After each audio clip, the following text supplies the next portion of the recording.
As you see here, in the gameplay screen, you have arrows scrolling up slowly towards the top of the screen. And you're going to want to wait until those arrows get all the way up to the top. And as they get to the very top, that's when you're going to step up. So when you see a left arrow slowly scrolling up, you look down at your feet, you find where the left arrow is, and you wait until that left arrow is all the way at the top. And that's when you step on it, as you see here.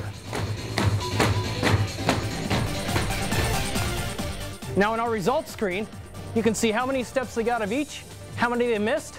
There's also a histogram that shows you every single step you made, whether it was early or late, where it was, and a nice ratio to show you how often you were early and how often you were late. There are even other times we'll have a much more diverse class, and in those times we can select 3 different difficulties at the same time. Here I'm going to select our easy difficulty, our hard difficulty, and our master difficulty. And now my students can press up or down to determine if they want to play easy, hard, or even master. And here you can see they've selected master, hard, and easy. And this number here tells them what pad they're on. They look down on their own mat and they see the number 8. They know that they've selected the best choice for them. And with that in mind, we can now start the next game.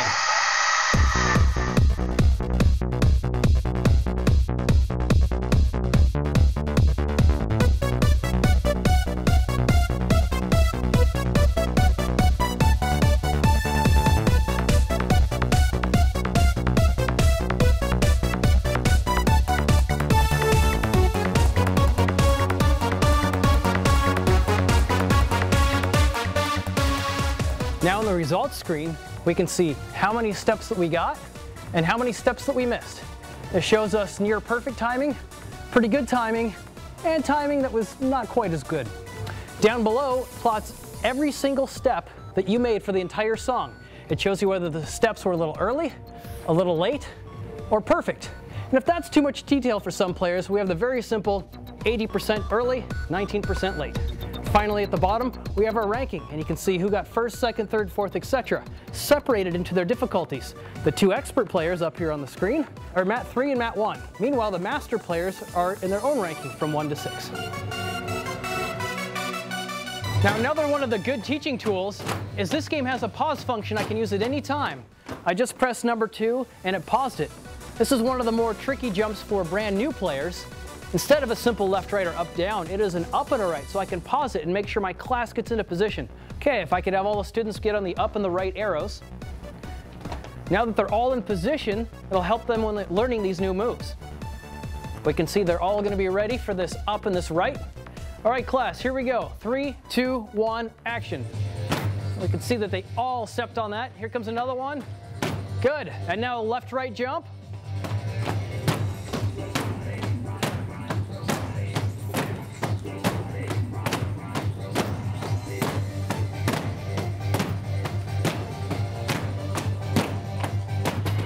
Another important feature is the teacher can turn on an assist tick that'll clap just when the arrows hit. So by simply pressing the button 1 here, you can now hear a tick every time you're supposed to step. Some of the other students just want a more basic tick that claps every quarter note to keep them in beat. By pressing that again, it'll now just clap on the quarter notes. These are very helpful to the teacher when assisting with rhythm. Okay, once again, I have selected 3 different difficulties at once, so I can have players play on easy, hard, or very, very difficult.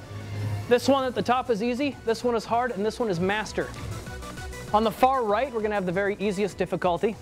Meanwhile, in the middle, we'll have the next difficulty, and on the right, we'll have the hardest difficulty. We have real-time scoring, just located right here. So you can see how well they've done so far. You don't have to wait till the end of the song. So far, player 7 has 90% of perfect. Also located at the very top is a progress bar that's slowly filling up. And when that's full, the song ends. You'll also notice at the top of each column, you have rankings to see who's currently in first, second, and third for each difficulty. We have 3 clocks up there. One tells us what time it is. Another one tells us how long we've been playing this song. And finally, the last one tells us how long we played today.